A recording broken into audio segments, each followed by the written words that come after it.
Vamos a iniciar con la presentación de nuestro estudio.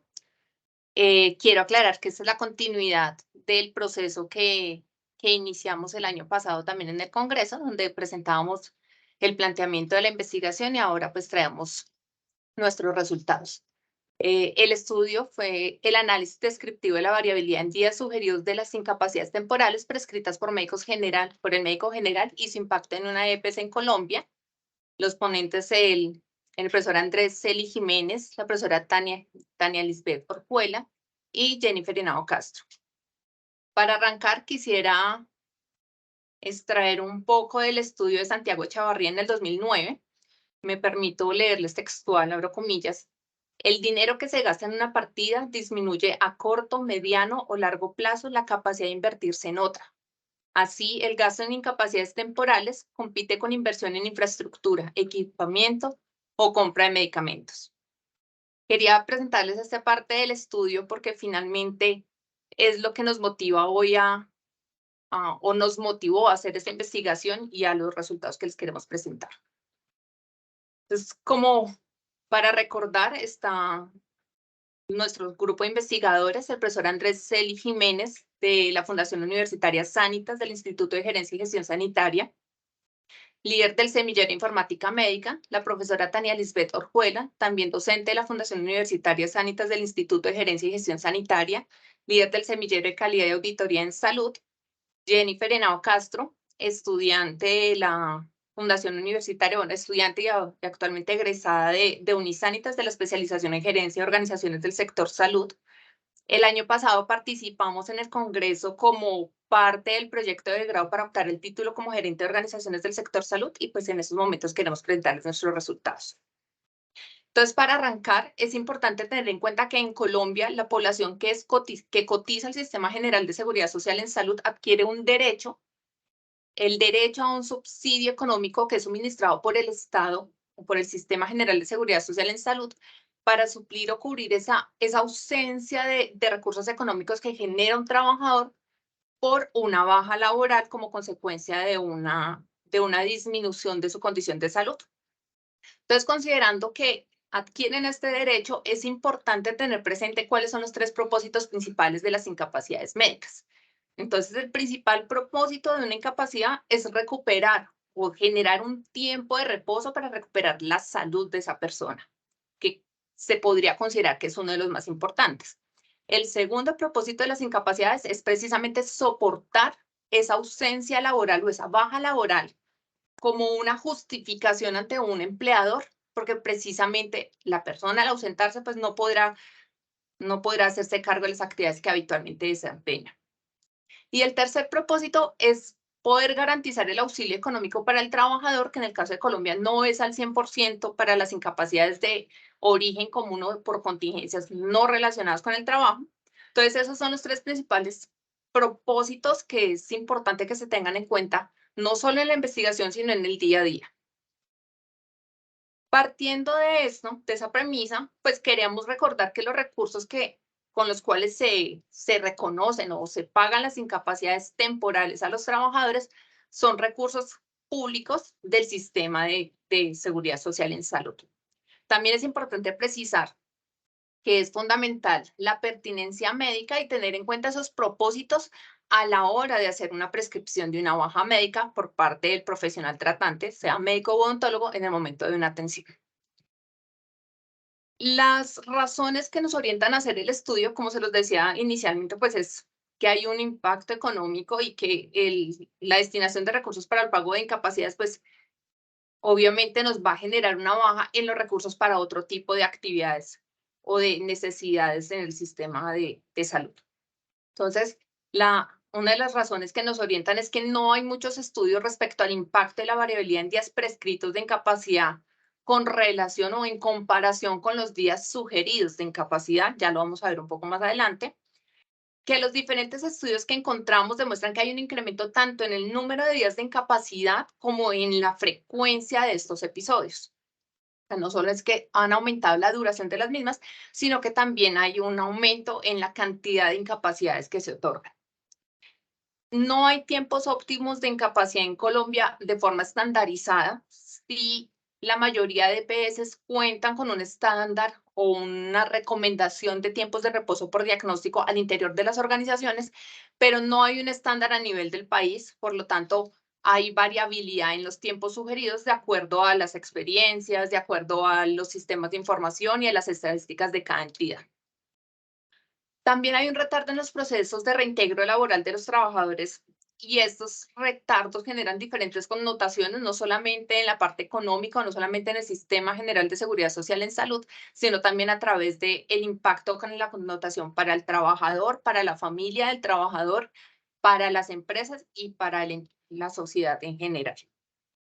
Quisiera resaltar un poco la imagen del porcentaje o esta gráfica del porcentaje de asignación del IBC, donde nos soporta que efectivamente el porcentaje que el gobierno ha tenido que destinar para hacer el cubrimiento o reconocimiento de las incapacidades ha tenido un incremento sustancial. Si lo miramos que en el 2013 estábamos hablando del 0.27% y para el año 2022 ya teníamos una asignación del 0.40%.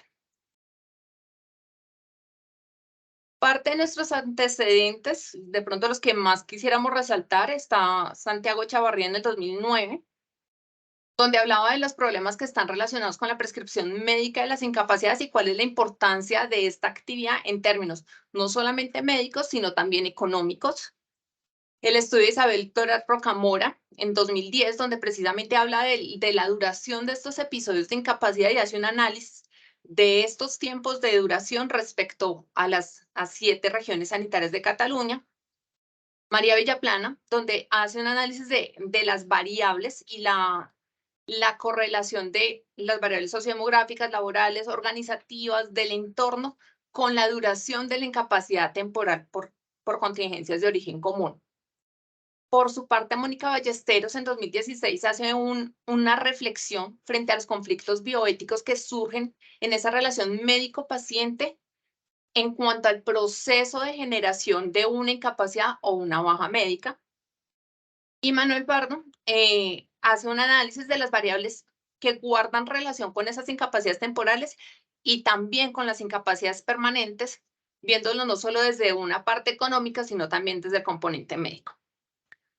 Vamos a ver a lo largo de la presentación un poco la abreviación de incapacidad temporal, entonces es muy posible que veamos IT, que corresponde a incapacidad temporal, o ITCC, que es incapacidad temporal por contingencias de origen común. Esto es un recorderis de lo que habíamos conversado el año pasado, entonces nuestra pregunta de investigación a raíz de esta problemática es ¿cuál es la variabilidad en los días de incapacidad temporal expedidos por medicina general respecto a los días sugeridos en una EPS colombiana y cuál es el impacto económico que representan esas desviaciones?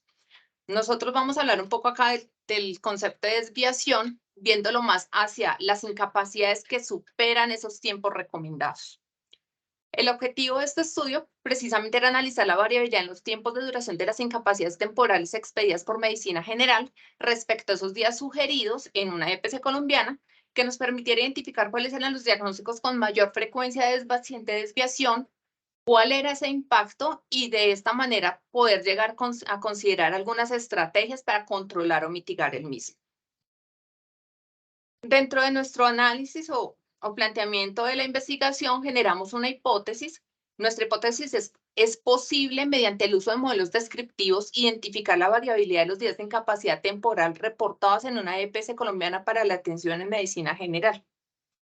Teniendo en cuenta ese planteamiento que surgió el año pasado y que posiblemente algunos lo vieron, vamos a arrancar ya con nuestra presentación de resultados, pero antes miremos un poquito las definiciones.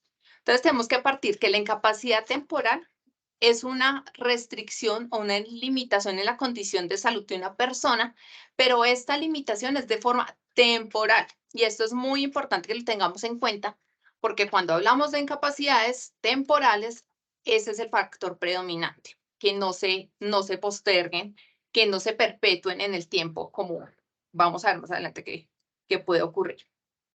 Tenemos las incapacidades permanentes. Las incapacidades permanentes también es una restricción, una limitación en la condición de salud de la persona, pero esa sí es constante, esa no varía.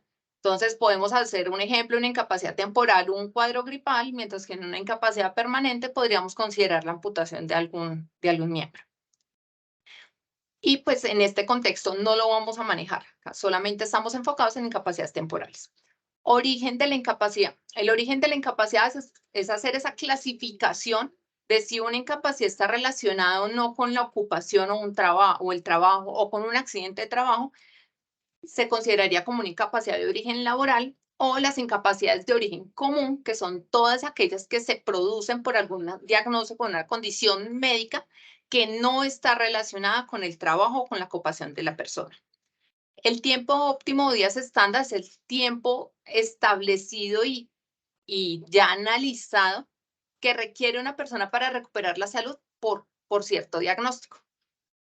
La frecuencia hace referencias al número de eventos que se presentan, el número de incapacidades que se generan, y el concepto de prórroga, estamos hablando que es la continuidad de una incapacidad inicial. Entonces, si una persona tiene una incapacidad por un diagnóstico X y por la evolución de su enfermedad requiere que esta primera incapacidad se extienda, a eso lo vamos a llamar prórroga, y no puede haber un tiempo mayor entre 30 días desde el último día de la incapacidad y el primer día de la incapacidad siguiente.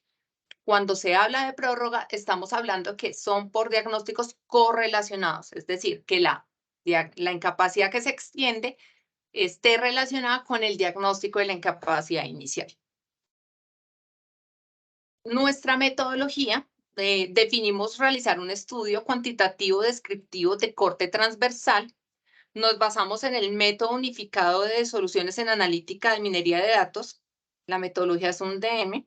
Es importante precisar que esta metodología no tomamos todas las fases, solamente tomamos no realizamos las últimas dos fases, solamente nos concentramos en el analizar, diseñar y configurar y construir el modelo.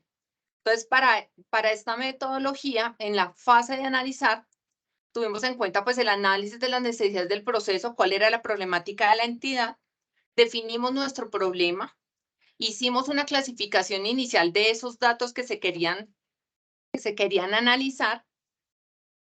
Después, en nuestra fase de diseños, especificamos cuáles iban a ser los requisitos de esos datos, definimos cuáles iban a ser nuestros factores de inclusión y de exclusión, que los voy a recordar de una forma muy rápida. Habíamos definido que como factores de exclusión iban a ser todo lo que eran licencias de maternidad, paternidad, entre otras, las incapacidades que estaban en una acumulada entre 180 y 540 días de incapacidad, teniendo en cuenta que en Colombia, cuando una persona tiene ese rango de días de incapacidad acumulados, quedan a cargo de reconocimiento por parte del fondo de pensiones. Entonces, precisamente por eso decidimos excluirlas del estudio. Excluimos también las incapacidades para menores de edad y también todo lo que eran incapacidades que estaban identificadas o marcadas por los médicos como de origen laboral. Continuamos con un proceso de recopilación de los datos. Para esto tomamos las incapacidades que habían sido ordenadas y que habían sido expedidas, porque creo que no se está viendo la presentación. Tomamos todas las incapacidades ordenadas y las incapacidades que habían sido radicadas por parte de los empleadores de trabajo o trabajadores independientes. ¿Qué es importante tener en cuenta acá? Y lo vamos a ver un poco más adelante, que las incapacidades ordenadas hacía referencia a todas las incapacidades que generaron los médicos en consulta, y las incapacidades expedidas y las incapacidades radicadas eran las incapacidades que habían presentado los empleadores de trabajadores independientes en la EPS para su respectivo reconocimiento. Entonces, esas fueron nuestras dos fuentes de datos principales y fue de donde se tomó la información para la investigación. Se hizo una verificación de la calidad y limpieza de los datos, precisamente para depurar aquellas incapacidades que de pronto estuvieran duplicadas o incapacidades que no cumplieran con toda la información para el análisis. Y también hicimos una exclusión macro, o decidimos no tomar el corte de tiempo desde el 2020 en adelante, dado que en el 2019, perdón, en el 2020 se presentó la pandemia. Entonces, precisamente para evitar sesgos en la información, solamente tomamos el periodo 2018 y 2019. Ya en nuestra fase de configurar y construir, hicimos la definición del modelo teniendo en cuenta la variabilidad de los días de incapacidad por diagnóstico, También considerando las variables socioeconómicas, sociodemográficas y de salud que teníamos contenidas en nuestras fuentes de información, y se planteó la evaluación del funcionamiento del modelo. Quiere decir que en esta metodología Sundeme excluimos o no alcanzamos a trabajar lo que era la fase de despliegue y de operar y optimizar. Solamente tomamos las primeras etapas. Para la preparación de los datos, como les decía, tenemos dos fuentes de información: las bases de datos de incapacidades emitidas, ordenadas o expedidas, que es como los términos que suelen utilizarse, y que eran generadas dentro del sistema de historias clínicas de la entidad para los cortes 2018-2019. De las bases de datos o la fuente de información de incapacidades radicadas, que eran las que presentaban en la EPS para reconocimiento, tomamos una ventana un poco más amplia desde el 2018 hasta el 2021, teniendo en cuenta que las empresas y trabajadores independientes por normatividad colombiana cuentan con 3 años para hacer la erradicación de las incapacidades. Y como la idea era ver el costo de la incapacidad, pues si no ampliamos ese periodo, posiblemente íbamos a encontrar que las incapacidades que generaron en el 2018, posiblemente no todas las cobraron en el 2018. Entonces, por eso decidimos ampliar un poco esa ventana de datos de las incapacidades radicadas ante la EPS. El volumen era macro. Se fue haciendo una depuración de la información para concentrarnos en las que nos generaban mayor interés. Entonces se combinaron las dos fuentes de información, las incapacidades emitidas y las incapacidades radicadas, para que nos coincidieran los datos o se pudieran cruzar los datos de las diferentes variables, principalmente sociodemográficas y socioeconómicas, porque identificamos que en las bases de incapacidades generadas en consulta dentro del sistema de historia clínica no tenían información sociodemográfica, mientras que las bases de incapacidades, perdón, radicadas tenían información sociodemográfica, pero no toda la información clínica del momento de la generación. Entonces, precisamente por eso se hizo una combinación de las dos fuentes de información para poder tener unos resultados que nos mostraran todas las variables de esas incapacidades en ese periodo de tiempo. Perdón, un momento, tomo un poco de agua. Entonces, de esa combinación, encontramos que 199.838 incapacidades nos combinaron. A raíz de eso, definimos sacar todas las incapacidades que tenían variación, pero porque excedían el número de días de incapacidad. Con esa depuración nos quedamos con 11.331 incapacidades. Posteriormente, revisamos de esas 11.331 incapacidades, cuántas se encontraban en un estado que generara o que indicara costo para la EPS por el estado de liquidación. Entonces, de esas 11.331 incapacidades, tomamos aquellas que estaban en estado liquidado, pagado o enviado a tesorería para pago al paciente o a la empresa, que es la que hace la entrega del dinero al trabajador. Y finalmente, pues en ese punto nos quedaron 7.722 incapacidades. Ya para terminar, en la puntica de la pirámide, definimos extraer todo lo que eran los outliers, dado que encontramos unas incapacidades con rangos de IT muy amplios. Entonces, al ver que estaban los datos tan variables, decidimos sacar esos valores extremos, pero solamente sacamos 6 de esas incapacidades que contaban con unos periodos muy extensos. ¿Por qué definimos no sacar todos los outliers? Porque precisamente lo que queríamos ver era cuál era la variabilidad en los días ordenados respecto a los tiempos recomendados de incapacidad. Entonces, si sacábamos todos los outliers, nos iban a quedar la muestra de incapacidades prescritas u ordenadas muy semejante a las incapacidades sugeridas. Entonces, teniendo en cuenta el cálculo de cuartiles y el límite superior que nos da en 10.5 días, definimos solamente sacar 6 incapacidades que superan los 40 días de IT por periodo, por evento. Ya teniendo en cuenta esta información, pues vamos a ver un poco lo que es el análisis de los resultados.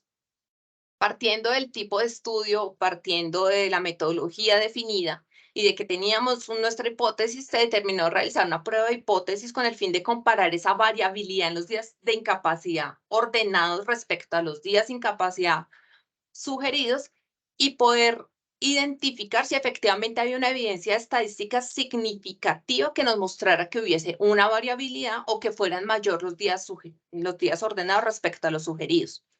Partiendo de esto, realizamos una tabla de ANOVA, considerando que se iban a comparar las medias de los dos grupos de datos que teníamos, que eran las prescritas respecto a las sugeridas, y el valor crítico, valor crítico era 5.41, nuestro valor de F o el valor de factor fue de 1115, mayor al valor crítico, por lo tanto pudimos descartar la hipótesis nula, que era que los días prescritos eran iguales a los días sugeridos, y confirmar la hipótesis alterna en la cual establecíamos que los días prescritos eran diferentes a los días sugeridos de incapacidad.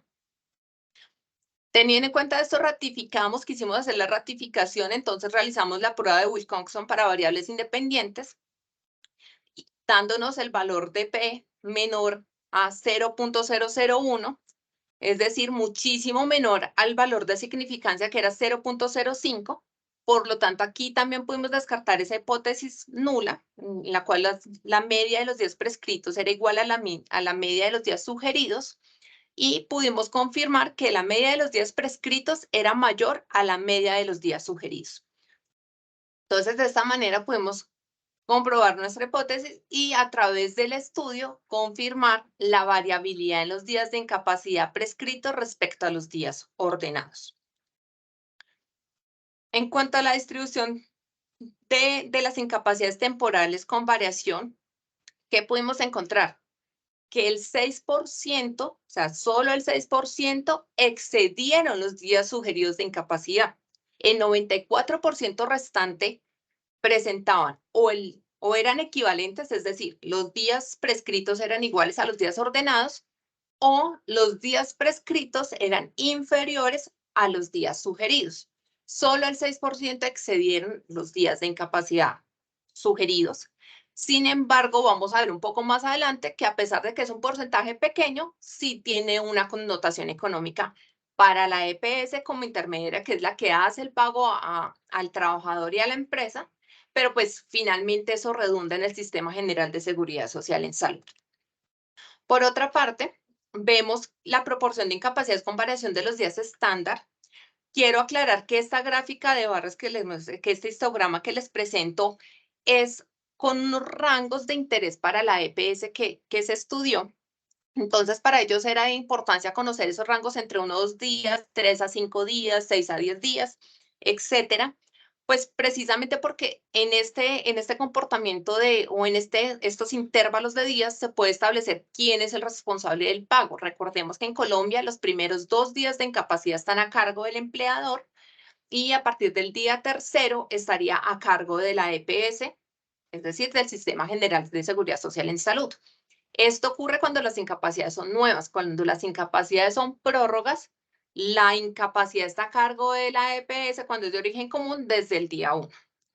Entonces, si podemos observar en la gráfica, vemos que la mayor proporción de incapacidades están concentradas en incapacidades en un rango de 3 a 5 días. Está muchísimo más bajo en las incapacidades de 1 a 2 días, y pues disminuye de forma también gradual en incapacidades más extensas. ¿Qué quisiera que viéramos?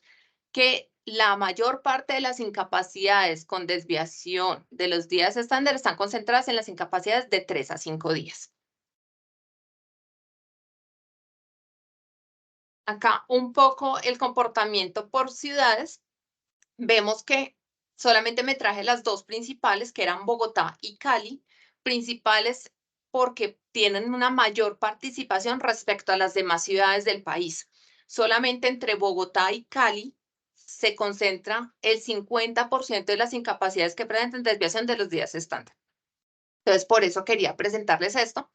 También quisiera resaltar que para el 2018 y el 2019 se vieron algunas diferencias en cuanto a los tiempos, a los meses en los cuales se presentaron las incapacidades. Para el 2018 fue el mayor volumen de incapacidades en julio y octubre, mientras que para el 2019 fueron en enero y mayo. Entonces, quedaría como una recomendación en un futuro poder ampliar estos rangos de estos años de análisis y ver si hay algún tipo de comportamiento de algunas variables que puedan estar asociadas a que se presente de esta forma. En cuanto a la distribución porcentual por diagnósticos, ¿qué encontramos? Encontramos que la mayor participación por CIE-10 fue el lumbago no especificado. El lumbago especificado tenía una participación del 6.3%. Voy a hacer un paréntesis. De todos los diagnósticos, o sea, no es, aquí solamente presentamos 20 diagnósticos, pero no quiere decir que solamente esos fueran los motivos de las incapacidades. En las incapacidades se encontró que habían cerca de 977 CIE-10, pero pues como era un rango tan amplio de diagnósticos, decidimos tomar solamente los primeros 20 o los 20 más frecuentes, encontrando que el lumbago no especificado encabezaba la lista con el 6.3%, seguido de las diarreas y gastroenteritis de presunto origen infeccioso con un 3.9% y la rinofaringitis con 2.8%. Esto viendo el comportamiento de forma individual. Pero si lo mirábamos de forma agrupada, encontrábamos que los diagnósticos que mayor participación tenían en el total de estas incapacidades son los diagnósticos osteomusculares, seguido de los procesos respiratorios y de los procesos gastrointestinales. Esto es muy semejante a los hallazgos que se han encontrado en otros estudios, como el de Manuel y Pardo en el 2018, donde específicamente hallaban que el diagnóstico o los diagnósticos que más incapacidades generaban eran los osteomusculares. Aquí quisiera mostrarles un poco el comportamiento en cuanto a tema de costos. Quiero hacer una aclaración, y es que no necesariamente el diagnóstico más frecuente es el que más costo genera. Entonces, ¿qué ocurrió? Si veíamos el comportamiento por diagnósticos, encontrábamos que el diagnóstico que más se presentó fue el lumbago no especificado en cuanto a frecuencia. No obstante, el diagnóstico fue el único que coincidió con el costo y sobrecosto de las incapacidades. Entonces, me voy a volver un momento. Vemos que el lumbago no especificado tenía una participación del 6.3%, siendo el diagnóstico más frecuente. Y cuando miramos el costo, vemos que el lumbago no especificado fue el diagnóstico que más costo generó para la EPS. Y si vemos la siguiente columna donde está el valor acumulado por días excedidos, encontramos que las incapacidades por lumbago costaron cerca de 50.956.000 pesos colombianos y el valor acumulado por días excedidos fue de 35 millones. O sea, si vemos, es un poco más del 50% de lo que costó en total esa incapacidad. Entonces, quisiera hacer ese énfasis porque no necesariamente el más frecuente es el más costoso. Ya para redondear un poco, quisiera que viéramos la gráfica de la distribución de los costos de las incapacidades temporales con variación de los días estándar.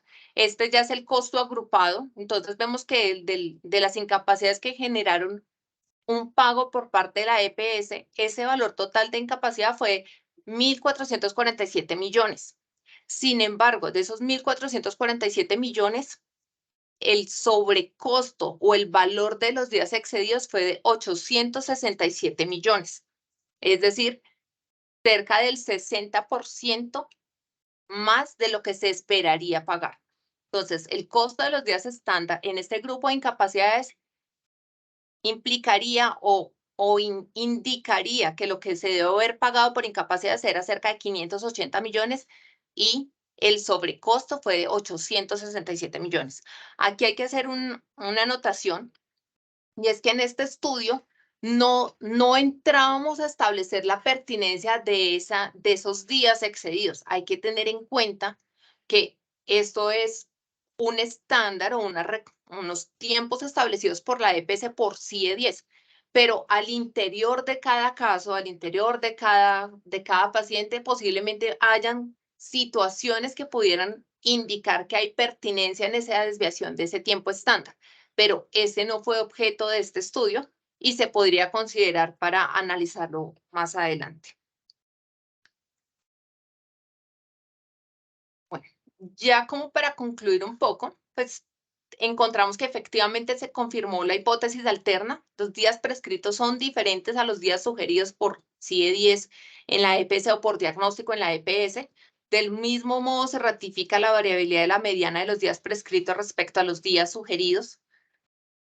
La mayor proporción de las incapacidades que superaron los tiempos sugeridos y que implicaron un costo para la EPS se encuentran concentradas en incapacidades de corta duración por evento. Es posible que el impacto de las incapacidades con variación en los días sugeridos pueda ser mayor al que se halló en este estudio, dado que no se pudieron incluir dentro de la investigación aquellas incapacidades expedidas por medicina general de la red externa de la EPS. Lo anterior teniendo en cuenta que durante toda la preparación de los datos, identificamos que las incapacidades que radican a la EPS para pago y reconocimiento, que eso era una de nuestras fuentes de información, no tenían datos de la especialidad médica o del tipo de profesional que genera la incapacidad, por lo tanto, no pudimos extraer esa fuente de información. Muy probablemente, si se pudieran tomar esos datos, incrementarían los valores y podría plantearse para un estudio futuro. Las mujeres reflejaron un mayor sobrecosto en temas de las incapacidades temporales que excedían los tiempos de IT. Pues esto concuerda con varios estudios como el de María Villaplana, donde efectivamente las mujeres se incapacitaron más, presentaron más incapacidades, más días de incapacidad y más días excedidos respecto a los tiempos recomendados.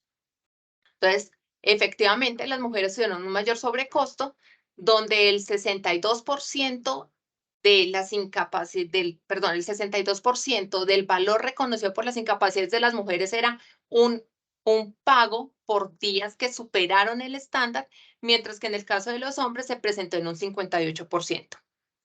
También hay una relación directa en cuanto al incremento de los días de incapacidad respecto al aumento de la edad. Entonces, encontramos que más o menos en la cuarta, quinta y sexta décadas de la vida, las incapacidades son más frecuentes, pero de corta duración, y a medida que aumenta la edad, disminuye la frecuencia de las incapacidades por evento, pero tiende a haber un incremento en el número de días otorgados por incapacidad.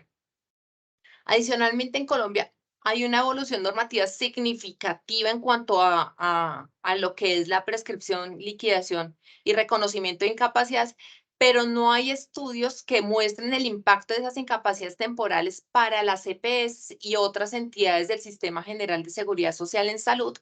Pues hay estudios de incapacidades y el impacto, pero a nivel más que todo de empleadores o empresas.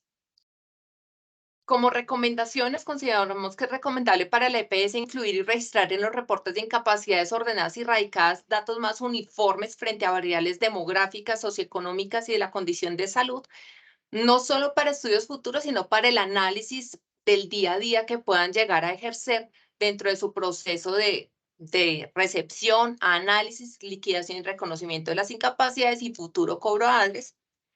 Sería recomendable la unificación de los tiempos sugeridos de incapacidad por diagnóstico, tanto a nivel de prestadores de servicios de salud, que son los generadores de la incapacidad, como a nivel de las entidades encargadas de la recepción, análisis, liquidación y reconocimiento.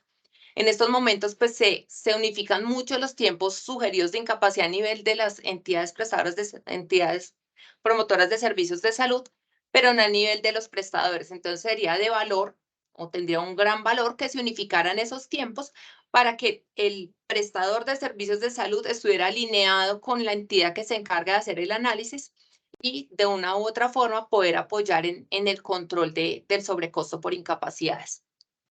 Se sugiere ampliar el presente estudio con el fin de hacer análisis de otras variables socioeconómicas y sociodemográficas que de pronto no pudimos contemplar en esta investigación, pero que puedan llegar a orientar la realización de futuros modelos tanto descriptivos como predictivos respecto a la expedición y análisis de las incapacidades.